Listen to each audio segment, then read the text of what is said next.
have seen industrial sector reforms, then financial sector reforms और tax reforms देखे. Now demonetization is one of the tax reforms जो India में later on stage पे आए. Demonetization मतलब क्या? डीमोनेटाइजेशन में हमने देखा है कि 2016 में हमारी डीमोनेटाइजेशन की पॉलिसी आई. उसमें क्या बोला कि 500 और 1000 रुपीज़ के नोट्स अब से यूज़ नहीं होंगे. ठीक है, अब ये वैलिड करेंसी, लीगल टेंडर नहीं होगा, इसको हम एक्सेप्ट नहीं करेंगे. Now if you want to purchase something, any goods और सर्विसेज, आप 500 और 1000 रुपीज़ के नोट्स नहीं यूज़ कर सकते. इसकी जगह पे क्या है, 500 रुपीज़ के न्यू नोट्स आए और 2000 की करेंसी, न्यू करेंसी आई. ठीक है, और ये प्रोसेस जो था वो कैसे कंडक्ट हुआ इंडिया में, लॉन्ग टर्म में इसका क्या इफेक्ट होगा वो, और प्लस इसके फीचर्स क्या थे वो अब हम डिस्कस करने वाले हैं in demonetization. So let's move on. On the 8th November 2016, the government of India made an announcement with profound implication for the Indian economy. It was decided to demonetize high-value currency notes of denominations of 500 and 1000 with immediate effect, ceasing to be the legal tender except for a few specified purposes. That means क्या बोला जा रहा था कि अब ये legal tender नहीं रहेंगे. That means now the currency of 500 and 1000 will not know longer be legal tender with immediate effect. रात को अनाउंसमेंट हो 8:30 कि भाई ये तो नहीं हो सकता. ठीक है, I was sitting in parlour, मैंने तब सुना कि ऐसा हो गया. ठीक है, अचानक से. तो अब ये बोला जा रहा है कि ये लीगल टेंडर नहीं होगा. हमने भी पहली बार देखा था कि अब हम क्या यूज़ करेंगे भाई, अब ये लीगल टेंडर नहीं होगा तो कैसे होगा, इकोनॉमी में सब फंक्शन कैसे होंगे. ठीक है, for a few days it was very hectic कि आप रोज़ बैंक जाओ, रोज़ थोड़े पैसे लेके आओ, रोज़ बैंक जाओ, रोज़ थोड़े पैसे लेके आओ. बट ये पूरा प्रोसेस लॉन्ग टर्म विजन में बहुत इंपॉर्टेंट था इंडिया के लिए. This move was very important for Indian economy. Demonetization is the act of removing a currency unit of its status as a legal tender. जो अभी हमने देखा कि now it won't be considered a legal tender. आप इसको देख के goods purchase नहीं कर सकते हो. ठीक है, These notes accounted for almost 86% of country's cash supply. That means country में 86% cash supply किस पे होता था, बड़े नोटों पे, higher value currency notes which were 500 and 1000. As per the scheme, people had to deposit invalid currency in the banks and restrictions were also placed on cash withdrawals. अब government ने अचानक से ये डिसीजन लिया तो उनको पता था कि बहुत डिफिकल्टीज आएंगी, तो उन्होंने क्या किया, कैश विड्रॉवल पे लिमिट लगा दी कि 2000 से ज़्यादा पैसे आप नहीं निकाल सकते हो एक दिन में. ठीक है, आप इतना ही विड्रॉवल कर सकते हो. और गवर्नमेंट ने क्या बोला कि आपके पास में जितना भी इलीगल है, दैट मीन्स ये 500 और 1000 अब ये लीगल तो नहीं हुआ तो ये इलीगल हो गया, तो ये आओ और बैंक्स में देके जाओ. Now, in other words, restrictions were placed on the convertibility of domestic money and bank deposits. That means क्या हुआ कि ना, convertibility of domestic money, that means इतना ही convert होगा और इतना ही आप withdraw कर सकते हो. ठीक है, that means आप एक दिन में जाके बहुत सारा deposit भी नहीं कर सकते हो, which is also not allowed. The aim of demonetization was to curb corruption. How? I will let you know now. Counterfeiting, the use of high denomination notes for illegal activities, and especially the accumulation of black money generated by income that has not been declared to the tax authorities. सबसे पहले तो क्या बोला जा रहा है, black money. That means ऐसा पैसा जो आपने गवर्नमेंट को नहीं दिखाया, जिसके ऊपर आपने टैक्स पे नहीं किया, आपने उसको कैश में ही रखा, आपने अकाउंट में शो नहीं किया. अकाउंट में शो करते तो टैक्स पे करना पड़ता. तो पहली बात तो हुई कि ब्लैक मनी, और दूसरा क्या था, counterfeiting the use of high denomination notes for illegal activities. That means counterfeiting करना मतलब इमिटेशन, नकली नोट बनाना. ठीक है, अभी ब्लैक मनी, नकली नोट बनाना. ठीक है, प्लस क्या था, करप्शन तो था ही इंडिया में. ठीक है, क्योंकि अंडर द टेबल सब कुछ चल रहा था, कोई टैक्स पे कर नहीं रहा था, तो ये हमारी इकोनॉमी में बहुत ज़्यादा अफेक्ट हो रहा था इन सब चीज़ों का. अब इन सब चीज़ों की वजह से क्या हो रहा था कि इकोनॉमी में लोगों ने टैक्स पे करना बहुत कम कर दिया था.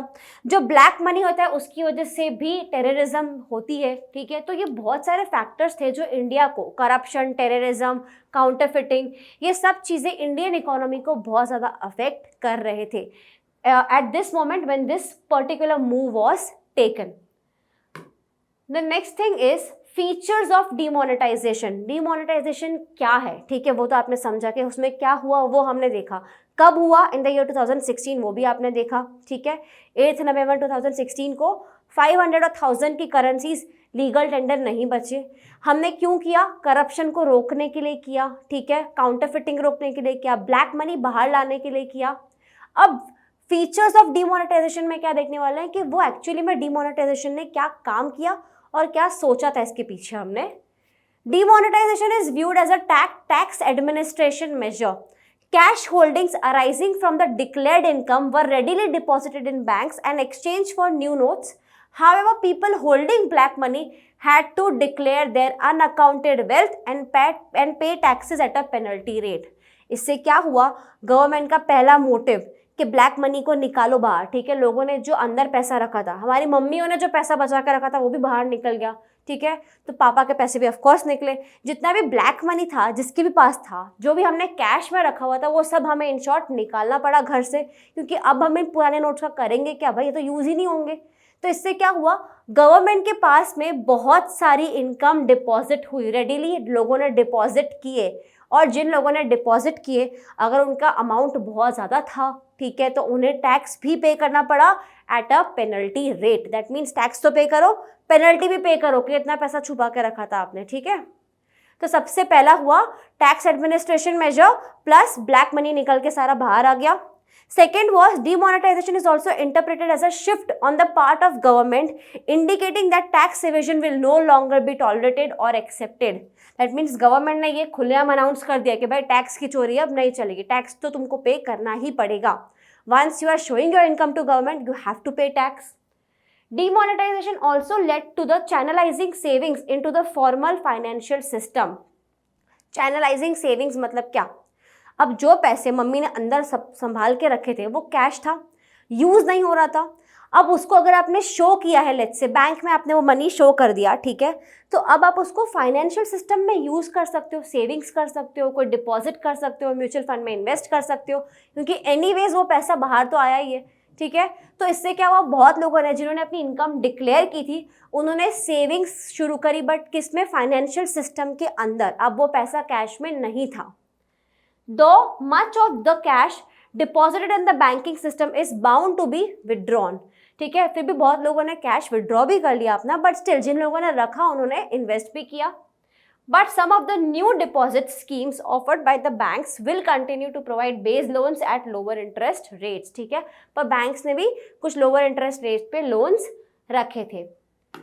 Next feature was demonetization also aims to create a less cash, that is cashless or cash light economy, that is channeling more savings through the formal financial system and improving tax compliance.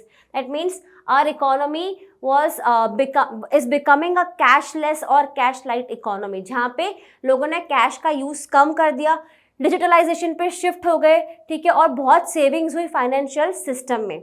यहाँ पे एक और point आपको जानना जरूरी है, which is that India ने बहुत फास्ट ग्रो किया है डिजिटलाइजेशन में, ठीक है। हम लोग बहुत जल्दी से एक कैशलेस इकोनॉमी बन गए, ठीक है। अभी तक किसी भी नेशन ने इतनी स्पीड में ये ट्रांजिशन नहीं पकड़ा है, ठीक है। तो we are becoming a cashless economy, और हम लोग यूएस से भी आगे चल रहे हैं इस चीज़ में। हम लोग बिल्कुल ही लोग शिफ्ट हो गए हैं इस चीज़ पे कि हमें कैश यूज़ नहीं करना, they are moving towards digitalization. However, digital transactions require internet connectivity as they need cell phones for customers and point of sale machine for merchants. That means क्या बोला जा रहा है कि हम रिफॉर्म तो ले आए, ठीक है, बट रिफॉर्म के साथ में कुछ सुविधा और लगती है, ठीक है। बहुत बार ऐसा होता है कि मैं स्टूडियो में खड़ी हूँ फिर भी इंटरनेट कनेक्टिविटी नहीं आती है, ठीक है, हम तो फिर भी अर्बन एरिया में। So think about the rural areas.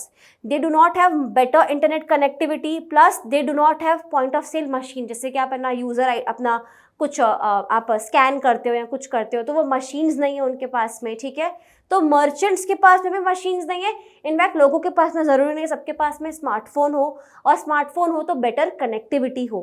तो ये कुछ पुअर चीज़ें थी जो इंडिया अभी भी देख रहा है, पुअर कनेक्टिविटी जो है वो अभी भी हम सफ़र कर रहे हैं इस चीज़ से। On the contrary, these disadvantages are counterbalanced by an understanding that it helps people into formal economy, thereby increasing financial savings and reducing tax evasion. फिर भी इन चीज़ों को हम इस चीज़ से बैलेंस कर सकते हैं कि हाँ भाई बहुत टैक्स इवेजन कम हुआ है और बहुत फाइनेंशियल सेक्टर में बहुत सेविंग्स हुई है। इसके अलावा हमने क्या देखा कि गवर्नमेंट ने बहुत अच्छे से डिक्लेयर कर दिया कि टैक्स इवेजन अब नहीं चलेगा, राइट। अपार्ट फ्रॉम दैट क्या हुआ, लोगों ने अपनी इनकम डिक्लेयर करी तो अब उन्होंने फाइनेंशियल सिस्टम में सेविंग्स भी इंक्रीज हुई थी इसकी वजह से। तो ये सारे फीचर्स थे। इम्पैक्ट ऑफ डिजिटलाइजेशन, डिजिटलाइजेशन का क्या इम्पैक्ट हुआ, यहाँ पे हम डीमोनेटाइजेशन की बात नहीं कर रहे, डिजिटलाइजेशन की बात कर रहे हैं। It has impacted 3 sections of society, the poor who are largely outside the digital economy, ठीक है। अभी भी पुअर लोग क्या है इसमें पार्टिसिपेट नहीं कर पा रहे हैं, they still don't have resources और they are still not having the knowledge how to participate in the digital economy. Next is the less affluent who are becoming a part of digital economy and have been covered under Jan Dhan accounts and RuPay cards. That means जो less affluent है, जो कम थोड़े middle class है या थोड़े कम poor है या below like above poverty line है, ठीक है, तो उनकी जन धन अकाउंट्स ओपन किए गए हैं, उन्हें रुपे कार्ड्स दिए गए, दैट इज समहाउ उन्हें हमने डिजिटल इकोनॉमी में इन्वॉल्व किया है। And the affluent, that means people who have access, who have knowledge how to participate in the digital economy, who are fully conversant with digital transaction, who know कि net banking कैसे होती है, जीपे payment कैसे करना है, Paytm से काम कैसे करना है, ठीक है, हमें ये चीज़ें पता है, हमें नॉलेज है डिजिटलाइजेशन का, ठीक है। So it has impacted three sections, the poor, the less affluent and the affluent. Poor क्या है, अभी तक बाहर है, डिजिटल इकोनॉमी का पार्टिसिपेशन वो लोग नहीं कर पा रहे हैं। लेस affluent क्या है, उनको किसी तरीके से गवर्नमेंट ने इन्वॉल्व किया है रुपे कार्ड्स और जनधन अकाउंट्स खोल के, और affluent के पास में सारी फैसिलिटी है तो वो लोग अपने आप ही पार्टिसिपेट कर रहे हैं। Moving on to the next point now, impact of demonetization. Digitalization का क्या इम्पैक्ट था वो दिखा, अब डीमोनेटाइजेशन पे वापस आ जाओ। फर्स्ट ऑफ ऑल मनी या फिर इंटरेस्ट रेट के ऊपर क्या इफेक्ट हुआ, decline in cash transaction because we were becoming a cashless economy. Then bank deposit increase हुए, बैंक डिपॉजिट इंक्रीज हुए तो फाइनेंशियल सेविंग्स भी इंक्रीज हुई। तो ये तीनों टाइप के इम्पैक्ट हुए किस पे, मनी और इंटरेस्ट रेट के ऊपर। देन प्राइवेट वेल्थ, अब प्राइवेट वेल्थ डिक्लाइन हुआ, डिक्लाइन कैसे, since some high demonetized notes were not return and real estate prices fell. That means people had a lot of black money and they were afraid कि हम इतना income disclose नहीं कर सकते, अरे इतना इनकम है हमारे पास में, इतने पैसे हम सारा डिस्क्लोज नहीं कर सकते, तो उन्होंने नहीं किया, जिसकी वजह से रियल एस्टेट की प्राइजेस गिरी। क्यों, क्योंकि रियल एस्टेट तो पूरा ब्लैक मनी पे ही फंक्शन करता है, हमें पता है, तो इसी वजह से क्या हुआ, रियल एस्टेट के प्राइजेस में बहुत बड़ा फॉल आया। Public sector wealth, public sector wealth पे कोई भी इफेक्ट नहीं हुआ, पब्लिक सेक्टर की वेल्थ वैसी की वैसी ही थी। डिजिटलाइजेशन के क्या इम्पैक्ट है वो देखिए, अभी डीमोनेटाइजेशन का क्या इम्पैक्ट है वो देख लेते हैं। फर्स्ट इम्पैक्ट ऑन मनी और इंटरेस्ट रेट, दैट मीन्स क्या हुआ, डिक्लाइन इन कैश ट्रांजैक्शन, जिसकी वजह से हम क्या बन गए, कैशलेस इकोनॉमी बन गए। फिर बैंक डिपॉजिट इंक्रीज हुए, बैंक डिपॉजिट इंक्रीज हुए तो फाइनेंशियल सेविंग्स भी इंक्रीज हुई। तो ये था इफेक्ट ऑन मनी और interest rate. Then private wealth, अब प्राइवेट वेल्थ क्या हुई, डिक्लाइन हुई, कैसे हुई वो देखो, since some high demonetized notes were not return and real estate prices also fell. That means क्या बोला जा रहा है, या तो इसमें दो चीज़ें हो सकती हैं, या तो लोगों ने अपनी इनकम डिस्क्लोज नहीं करी बिकॉज ऑफ द फियर कि हमने इतना सारा ब्लैक मनी इकट्ठा करके रखा है तो हम बहुत ज़्यादा डिस्क्लोज नहीं कर सकते, ठीक है, ये इफेक्ट हो सकता है। और एल्स ये भी हो सकता है कि जो मनी उन्होंने डिस्क्लोज किया वो शायद उनको वापस नहीं मिला बिकॉज उसके ऊपर बहुत सारा टैक्स और पेनल्टी इकट्ठा हो गया था, ठीक है, तो इसकी वजह से उनका वेल्थ डिक्लाइन हुआ हो सकता है। अब इससे रियल एस्टेट प्राइसेस क्यों गिरे, दैट मीन्स इससे क्या है कि है ना, बहुत सारा जो हमारा रियल एस्टेट का मार्केट था वो ब्लैक मनी पे फंक्शन करता था पहले, ठीक है, अब ब्लैक मनी जैसे ही मार्केट से हट गया तो रियल एस्टेट के प्राइसेस सारे नीचे आ गए। इसकी वजह से एक और चीज़ अच्छी हुई, वो क्या हुआ कि अब रियल एस्टेट में बहुत ज़्यादा वाइट मनी का यूज़ एनकरेज किया जाता है। Now public sector wealth, public sector की जो वेल्थ थी उस पर कोई भी इफेक्ट नहीं पड़ा, ठीक है। Next was digitization, that is digital transaction amongst new users and the use of RuPay cards and Aadhaar enabled payment system, that is AEPS increased, ठीक है। That means कैशलेस इकोनॉमी की तरफ हमारा फर्स्ट कदम था, डिजिटलाइजेशन हमारा बहुत increase हुआ। Then real estate, real estate में प्राइजेस डिक्लाइन हुए जो हमने पहले ही देख लिया। एंड टैक्स कलेक्शन में क्या हुआ, rise in income tax collection because of the increased disclosure,